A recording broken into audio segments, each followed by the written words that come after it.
Alright, so where did we get this violin from? Kennedy Violins down in Vancouver. Oh, really? Yeah, I have another student who goes down there, so. Okay. Alright, looks like a nice one. Alright, so do we know about tuning it or what the strings get tuned to? I know that it's isn't it a G, D, A, E? Mm-hmm, exactly. Okay. Now, have you used a tuner before? I kind of fiddled around with one I downloaded on my phone. Okay.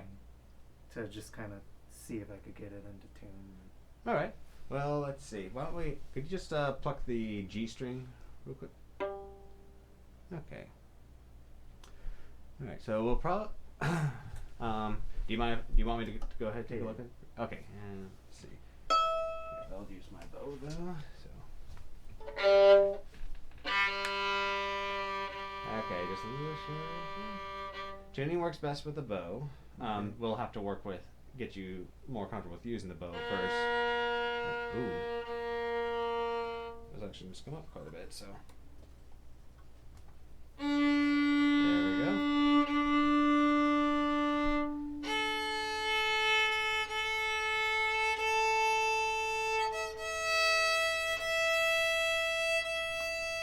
Okay, so pegs, they tune it a lot, whereas these fine tuners tune them a little. So I usually find, like, if you're not coming up as the same letter, like say your D came up as a B flat, use the pegs. Okay. If you are coming up the same letter, like all the other strings, they were still reading as a G, A, or E, but were just a little sharp or flat, use the fine tuners. Okay. That should be all tuned for you. Okay. So we'll be doing mainly bow warm-ups to teach you how to extend that elbow for using the bowing. But there's also going to be a lot more pizzicato as we work through the worksheet. Pizzicato is when you pluck the string. Okay. So one thing to keep in mind, the bow, that's horsehair right there. We don't want to touch it with our fingers. Okay. And because the bow's going to get mainly placed around here, we don't really want to pluck around here. So we want to kind of keep our fingers up here above the black piece of wood called the fingerboard. Okay. Okay. But let's go ahead and let's first talk about how to start working with the bow there. So, okay, so there's a very precise way to hold it. It's gonna feel a little uncomfortable. I'm probably gonna have to fine tune it as the days go on. Don't worry, just take some time. So, parts of the bow, very simply named: the stick. Then we got the horsehair, tip of the bow. Then this box down here, they call the frog. Okay. Not sure why. What I like to tell the younger students when they're holding the bow, as far as where to put their thumb, goes right here on the corner. If you could imagine this is like the frog's nose, what I tell the younger kids is that they're plugging the frog's nostril. So we don't want to stick the thumb all the way through. We just simply want to put it on that corner right there. So, yep, and this will become easier as we get the other fingers involved, but you'll also want to keep the thumb curved, not straightening like that. Now, this finger, index, goes up here along the winding, and it doesn't have to be all the way up there, just as far up as you can comfortably place it. Now, these two fingers right here, I call them the frog fingers because they just go right on the side of the frog. Alright, and that leaves our pinky, which just rests comfortably above the screw there. Okay? Yeah, like that. Just keep that thumb a bit more curved. Yeah, really good. And probably feels a little stiff and unnatural right now. We'll get more comfortable with it as time goes on. Okay. Okay. Now, you do have to tighten and loosen the bow hair. Did they show you that at Kennedy? Yeah, they kind of. Okay. So did they tell you how much to tighten it, or? Not entirely. Okay. One guide that I give students is like, if there's enough room for a pencil eraser to fit through there with wiggle room, then that's tight enough. The stick has a bend towards the hair. We want to maintain that. Okay. Some students, they feel like the tighter they make it, the easier it is. That actually hinders us quite a bit. So if your stick's ever straight like that, that's still too tight. Some students have gotten it to bend the opposite direction. That's still way too tight. So just still bent towards the hair, enough room for a pencil to fit through. Reason being, the way the horsehair works is it has these little hooks on it, and these are the hooks that kind of like work like the fingers that pluck a string. And if you tighten that too much, they spread out quite a bit, and we get a bit of air in between there. So Okay. we don't get as good sound quality that way. So even though the tension feels nice, it doesn't help us with our sound. So Okay. all right, now let's go ahead and let's pick up the violin. So as we work through those worksheets, we're going to be doing mainly pizzicato, but I do want you working on developing your bow movement too. Okay. So the main movement for using the bow is an elbow extension. Sometimes it's easy to kind of get your shoulder involved. That, as you can see right there, it kind of, maybe like look here, the bow gets crooked when I use the shoulder, whereas using the elbow helps it to stay more straight. Now to help train this elbow movement, what we're going to do is a series of bow strokes. And by the way, did you by chance bring a notebook? I didn't bring a note. I probably should have mentioned that. So Okay. that way I can. We'll have this for today. You'll be able to watch it. But if you bring a notebook, I'll be writing down notes for you as well. Okay. So what we're gonna start with first. Go ahead and put your bow on the A string close to the frog. Yep. Now go ahead and just do a little short down bow like this. Pretty good. What we're going to do is a series of 8 short down bows, and we're going to try to get as close to the tip as we can by the time we get to number 8. So let's go ahead and try this. And now.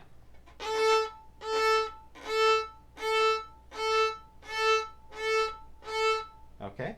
So obviously we can make those a little bit bigger. Okay. So, but that's how this warm up starts. We just do 8 short down bows, getting close to the tip. And here, go ahead and put your bow at the tip, and we're going to do the exact opposite. 8 short up bows. And now.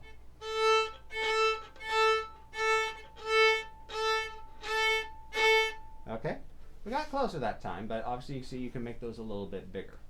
I already got a good sound going on there. So, and the way the warm-up works, we start with 8, and then the numbers are going to get smaller until we get all the way to 1, but we're going to go by the even numbers on the way there. Okay. And while the numbers get smaller, the bow strokes will have to get bigger, because while we get to, let's say 2 for example, we still want to get close to the tip. So let's go ahead and let's try 6 right now. Okay. Alright, so ready.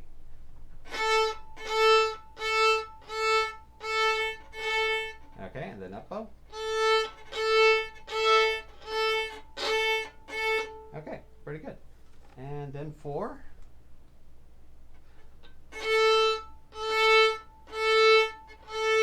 Up bow. Okay, and now 2. Up bow.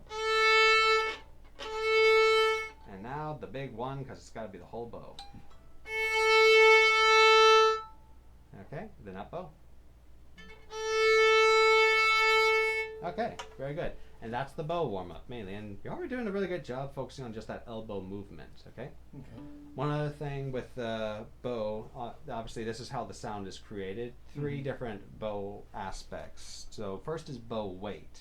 You want to not think about pushing the bow onto the string, but letting your arm relax so it weighs down on it. Just letting the natural arm weight go on there. So if you can get that good arm weight, just letting that, I tend to tell students, let this elbow kind of droop a little. Okay. Just a little. We obviously don't want to do this because that hinders our elbow extension. Just enough so it pulls down and we can still do the elbow extension. You do that, that really helps with weighing in on the string. And another thing that also helps with that weight is just keeping your wrist kind of bent up like this. Because here's the heaviest part of our hand. If we bend that wrist up, we're angling our hand a little, and that puts that heavy part on top of the frog more. So more weight working for us. And instead of us having to work the weight into its place, we just change our angle, and that weight helps us more naturally. Okay. So bow weight, that's one thing. The other thing is bow speed. We can have a good bow weight, but if we're going too slow, pretty bad sound. So, but we can speed up and keep that sound very much favorable. So, and So there's obviously slower speeds you can do and still get a good sound. So as we work with the bow warm up, we'll be working with that speed, and eventually we'll get to doing scales where you'll be playing really long notes, and the whole goal is to maintain the best tone quality you can while using the full bow. Mm-hmm. But just remember, if you hear this crunchy sound, chances you're going too slow. Okay. Okay. So bow weight, bow speed, and then now bow placement. So right now we want the bow to kind of be evenly between the fingerboard and this part, the bridge. If we're too close to the fingerboard, the sound gets a little softer, and we actually are also more at risk of accidentally getting the bow on two strings. Okay. Too close to the bridge, that is an eventual goal. But right now, you're kind of at risk of getting that wiry sound. As you develop more of your bow use, you'll eventually get a pretty solid tone that close to the bridge. But for right now, the safe spot is going to be right in the middle there. Okay? So bow weight, bow speed, bow placement. Okay. Seems like you're already on a good start with that. Let's go ahead. We'll put the bow down for now. And can you pull out those worksheets? Yeah.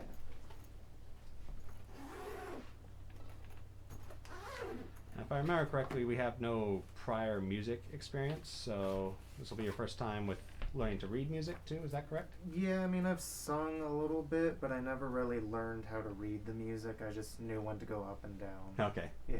Alright, we'll go ahead and put that on here. So this part we can actually do without the violin even. Okay. So with reading music, first thing we need to know is that music almost all the music we read is meant to fit towards a beat.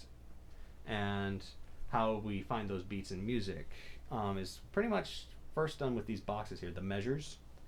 And each measure contains a certain number of beats. So first we need to know how many beats a measure can contain, and that's what we look for these numbers for.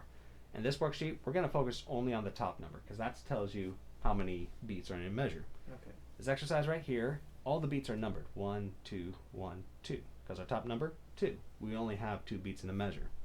So and what we're going to do to get in practice with this is we're just going to simply read the numbers out loud. But more specifically, we don't just want to go 1, 2, 1, 2, 1, 2. We want to make sure we're following a beat. So especially right now, since this worksheet, not really any playing, more so counting, it's pretty easy to work with a metronome on it. So let's see.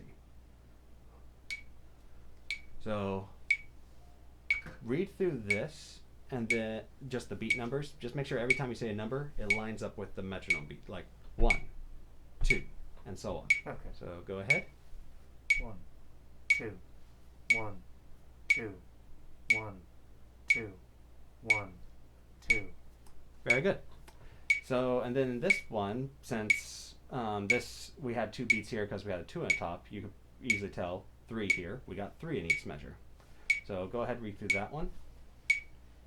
1, 2, 3, 1, 2, 3, 1, 2, 3, 1, 2, 3. Again, very simple. And then down here, same thing, only we got 4. So go ahead and read through that.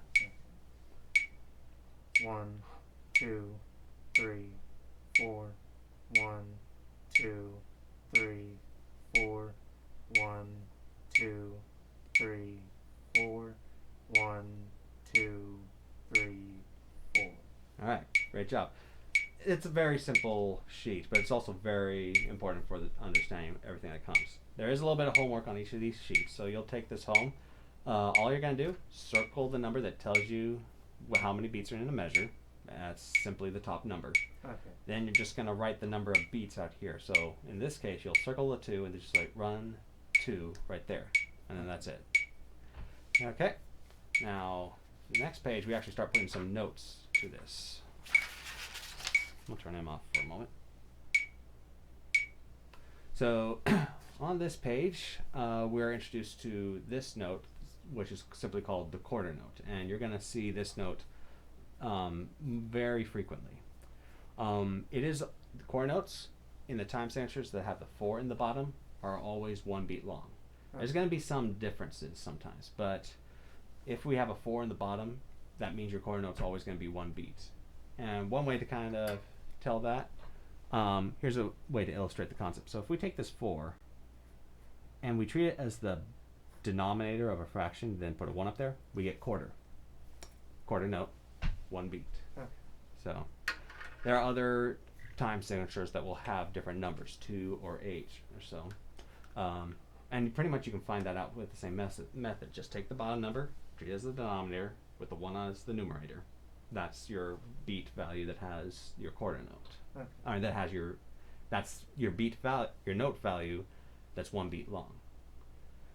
We're going to keep it very simple in these worksheets, and the quarter note's always going to be the one that has 1 beat. Okay. Now, and also is what we have here is the quarter rest. It's just as long as the quarter note, 1 beat, or whatever the time signature says it is, and that's just simply telling you when not to play. That's going to be 1 beat of silence, and we'll get to practice with that down here. Okay. Now here we're going to get to learning to read music. Right here is a quarter note, and you see it's on this space right here, the second space from the bottom. Go ahead and pick up your violin. Every time you see a note that's on this space, that's going to be your open A string. So every time you see that note, you know to pluck the A string. With plucking also, we actually have a little bit of specific hand shape there. So make this shape with your hand, put the thumb on the corner, then just curve your finger down to your desired string. Go ahead and pluck it louder. Even louder than that. Try to break the string. Yeah. Chances are you're not going to break the string from plucking. So I'll gladly buy you a new one. Okay. All right. So, and because the quarter note's 1 beat long, you see that each beat now gets 1 quarter note. This whole exercise is all just your A string, and we're going to play through that with the metronome. Okay. So just this one, go ahead.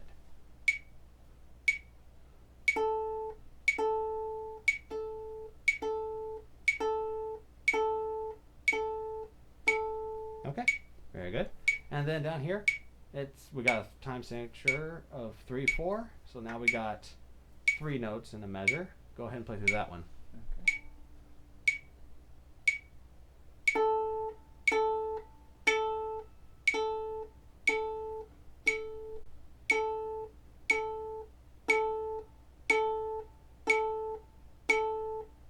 Okay, very good. Now down here we get 4, 4, but we also get these rests here. Now here's where I start introducing the concept of count and play. Have you ever heard of musicians playing with a metronome? Yeah. It is definitely challenging, and especially for students, it's really challenging. But what I found has been helping students a lot is having them count with a metronome and then play without it almost gives them the same benefits. Eventually, we do want you to get to the point where you're playing with a metronome, but it's like this is going to be an easier way to work into it. So with count and play, what we're going to do is we're just simply going to count this out loud, and this will be a good one to practice on because unlike these, we do have to do something different because now we have these quarter rests. So for this measure, every time you have a note, you just simply say the beat out loud. So 1. But when you have a quarter rest, you'll just whisper the beat value. So 1, 2, 3, 4. Okay. So why don't you go ahead and try counting this whole line like that, and again keep your beats lined up with the metronome. 1, 2, 3, 4. 1, 2, 3, 4. 1, 2, 3, 4. Excellent. Now we're going to play, but this time I'm going to go ahead and turn him off, even though you've been doing a good job playing with the metronome. So. Okay.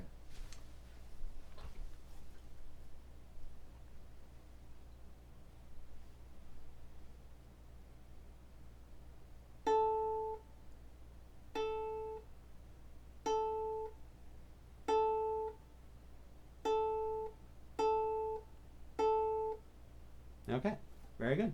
You also were doing a pretty good pizzicato technique there where you stop the string for the rest because that string will kind of keep ringing after we pluck, so we stop it for that rest so we get that silence. So good job there. Okay, and then on the back is our homework.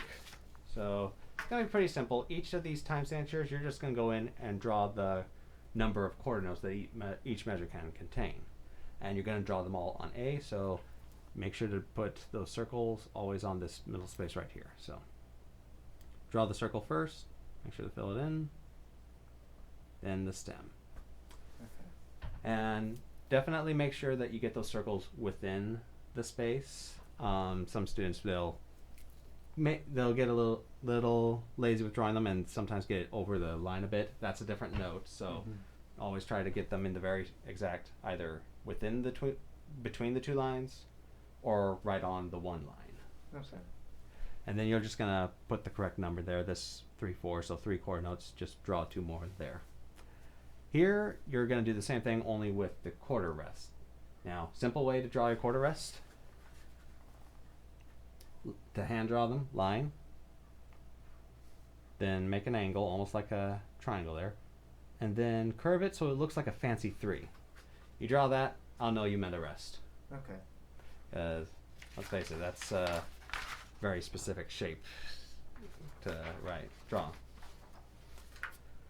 Down here, each measure tells you what you're going to draw. This one, for example, says 2 quarter notes and then 1 quarter rest. So draw your quarter notes first and then the rest afterwards. And again, make sure your quarter notes are between the lines for A. And just follow that for each one of these. Now down here is the creativity exercise.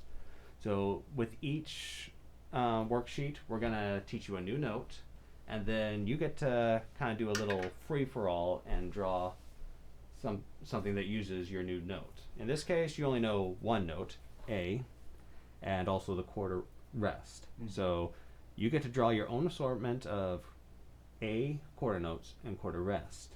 It'll be a very simple song, probably very boring. But you're gonna go through that, and then you'll next week get to play it for me. Okay. And the goal will be, which will kind of be a little fun, is that you're going to add on, is that as you get more notes, you'll probably get to a point where you get to write some actual music. So Okay. Now don't feel pressured to write a song. Pretty much all I want to see is that you are understanding how to read the music by writing something and then playing it accurately based on what you wrote. So okay, we have enough time so we can still get you a full 30-minute lesson here. We'll talk about this one. So now we get to some bigger notes. Looks like a quarter note, but the main difference is that it's empty. Another difference is that this stem goes down. Really, it doesn't matter which way the stem goes. It doesn't change what you read on the note. Sometimes the stem directions simply change for aesthetics. Okay. So, big thing to focus on is that this is empty. And every time you see it empty, that means it's a half note, and it's actually bigger than the quarter note. As you see here, 2/4, so we still have 2 beats in a measure, and notice there's only 1 half note. So the half note is 2 beats long. Okay. And so you'll just when you're plucking, say that one right there, 1 or 1 2. Okay. Okay. So these ones still all A. So why don't we'll play with the metronome this time. Go ahead and play through that.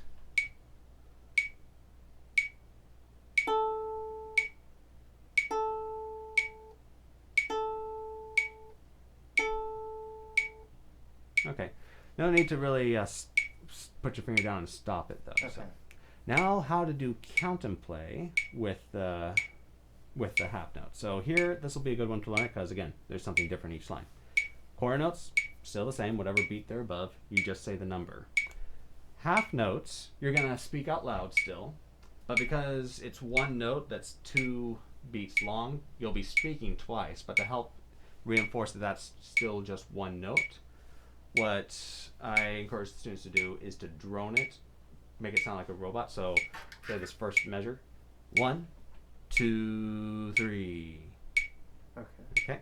Why don't we go ahead and try this whole line with the counting?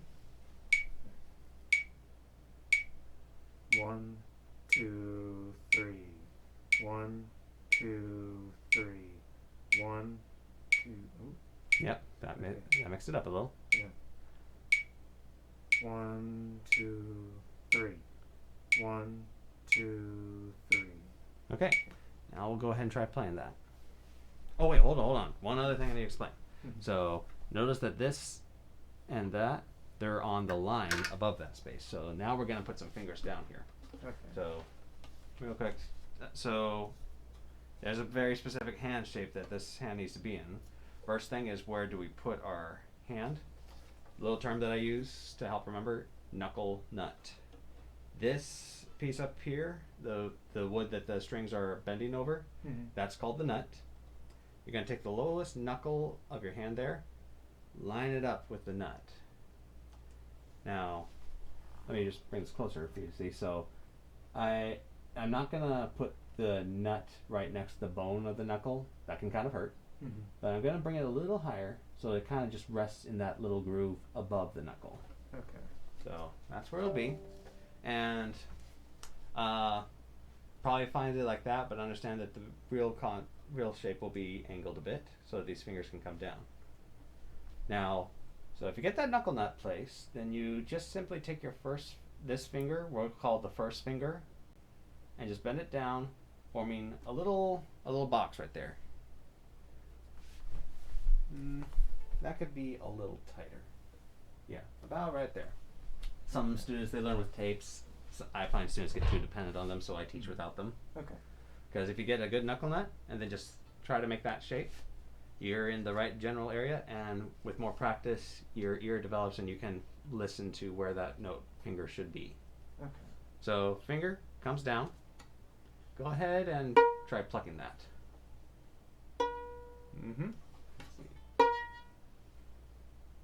Yep, pretty good. So now our notes are named after the alphabet. This is A, we're going up one, going forward in the alphabet. So this, as you probably have been told by right there, that's B. Okay. So every time you see the note on the middle line there, that's just B with your first finger. Okay? All right, so now we know that. Let's first start with this measure, just A and then a B, the last two beats.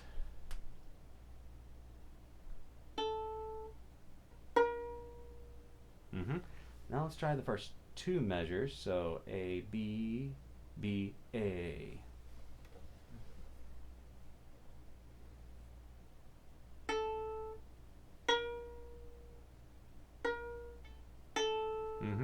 And while note reading is still pretty new, and do try to avoid the temptation to watch your hand. Okay. So, especially right now, we only got one finger at work.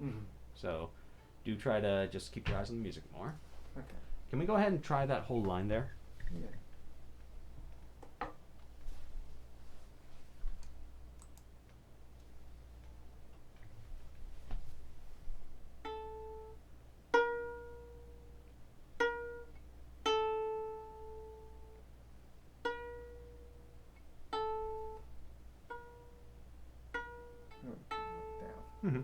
No worries. Okay, we're probably gonna have to go ahead and stop the lesson right there. But do practice these two. Go ahead and look at this one. We just have this as the new concept. That is a half rest. So again, just silent for 2 beats, and you'll read it the same way. 1, 2, 3, 4. As far as the count and play. This course homework on the back, very much the same. Only this time we're working with half notes. So. Just draw the correct number of half notes that can fit at each measure. This time, though, you need to make sure that they're always B's. So I might as well just go ahead and do this one for you. So make sure that circle's perfectly on the line there. And that one's already filled up. Half notes, 2 beats.